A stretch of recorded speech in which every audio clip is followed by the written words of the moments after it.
한우 여러분, 그리고 그 가족 여러분, 안녕하십니까? 제가 늘 이제 이 카메라 앞에 서갖고는 뇌종양 현상 이런 얘기, 이제 병에 대한 얘기만 하다 보니까 참, 이게 그래도 유튜브를 여러분들이랑 하면서 제 얼굴을 알리고 이러면서도 이거 병 얘기만 이렇게 해갖고는 되겠나 이런 생각이 들었습니다. 그래가지고 오늘은 좀 틀린 이야기로 제 사생활에 대한 얘기를 조금 해볼까 해서 이렇게 카메라 앞에 서게 되었습니다. 좀 우리가 들으려는 얘기랑은 전혀 틀리네 이렇다 하더라도, 저 이호랑이도 저런 시절이 있었구나, 저런 히스토리가 있었구나 하면서 이렇게 재밌게 봐주시면 감사하겠습니다. 제일 먼저 제가 말씀드릴 거는 옷자랑을 좀 하고 싶어요. 누구든지 이제 자기가 아끼는 옷이 하나 있죠. 저도 아끼는 옷이 44년 된 옷이 하나 있습니다. 남들이 44년 이러면 어휴, 그 옷은 뭐 엄청 오래도 되고, 근데 그 옷은 지금도 이제 입고 다닙니다. 왜? 그 옷에는 저의 집사람이 저를 위해서 특별히 만든 옷이기 이러기 때문에 지금도 아주 그 옷을 아주 소중하게 생각하면서 입을 시기가 되면 열심히 입고 다닙니다. 그러면서 또 만나는 분들에게도 자랑을 좀 해요. 이 옷 얼마 된 것 같아요? 그러면 한 얼마 됐겠죠. 그래, 아직 잘 모르겠는데 이러면 44년 되었습니다. 43년 되었습니다. 뭐 이러면 깜짝 놀라세요. 왜? 메이크아웃 비싼 옷이라도 한 5년 정도 입으면은 유행이 바뀐다 할까요? 아니면 떨어지고 해져서 못 입는 것보다는 이제 그 유행이 바뀌고 디자인이 바뀌고 뭐 컬러가 바뀌고 이래서 안 입는 경우가 좀 많이 있죠. 식상해서. 근데 하여간 제가 입는 그 44년 된 옷은 지금도 한 올 한 올에 집사람의 숨결이 따뜻한 손끝이 느껴지기 때문에 입고 다닙니다. 그 옷이 바로 무엇이냐? 바로 여러분 앞에 입고 있는 바로 이 조끼입니다. 이 조끼가 바로 44년 된 조끼입니다.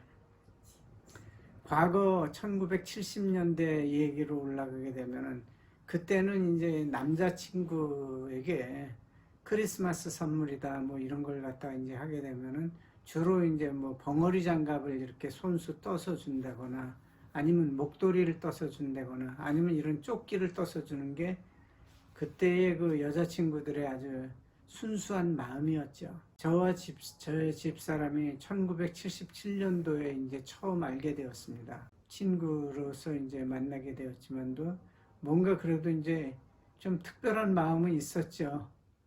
뭔가 이제 남과 여에 대한 그런 연민이랄까요? 그 어린 나이였지만도 좀 뭐 그렇게 있었던 것 같습니다. 그러니까 이제 이 마음이 이어져 갖고 오늘까지 이렇게 잘 살고 나를 위해 갖고도 또 이렇게 있는 게 지금까지도 너무나 고맙고 감사한 일이기 때문에, 나에게 또 저렇게 소중한 사람을 보내주신 하느님께도 늘 감사하면서 이 옷을 대할 때마다 집사람의 그 손끝을 대하는 것처럼 느끼고 있습니다. 1977년도 크리스마스 선물로 받은 옷입니다. 이 옷이 해마다 겨울이 되고 이러면은 받쳐 입으면 아무 옷이나 잘 어울려요. 또 난방에다도 받쳐 입어도 어울리고, 또 이렇게 이제 폴라티 위에다도 이렇게 또 받쳐 입어도 어울리고, 이 옷을 갖다가 이제 집사람이 간혹 이제 뭐 진심으로 하는 얘기인지 어쩐지 모르지만 그 옷 이제 좀 버리지요 뭐 이런 얘기를 할 때마다 나는 이 옷을 왜 버려? 이 옷 나 죽을 때까지 입을 거야 이러면서 이제 하는데, 그 얘기를 듣고 싶어서 했을까요? 뭐 물론 뭐 그런 얘기도 있겠지만, 하여간 이렇게 소중한 옷입니다. 77년도에 이제 정확한 날짜는 8월 18일입니다. 8월 18일 친구의 소개로 집사람을 처음 만나게 되었어요. 그 당시는 지금처럼 뭐 좋은 이제 뭐 커피숍이나 뭐 이런 거 이제 있는 것보다는 기껏 해봐야 제과점 내지는 뭐 튀김집 이게 전부였습니다. 그래가지고 이제 튀김집에서 아마 만난 걸로 기억이 납니다. 고구마 튀김이랑 오징어 튀김 요거 이제 몇 개랑 사이다 한 병 시켜놓고 만났는데 참 쑥스럽더라고요.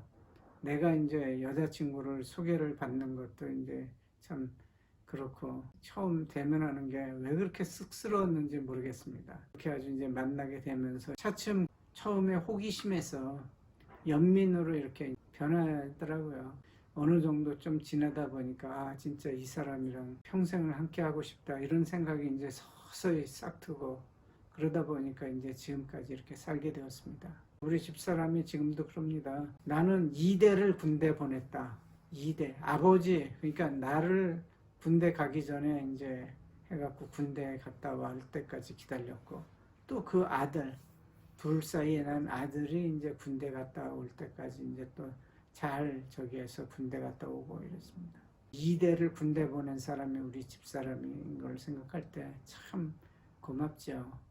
항상 감사하면서 삽니다.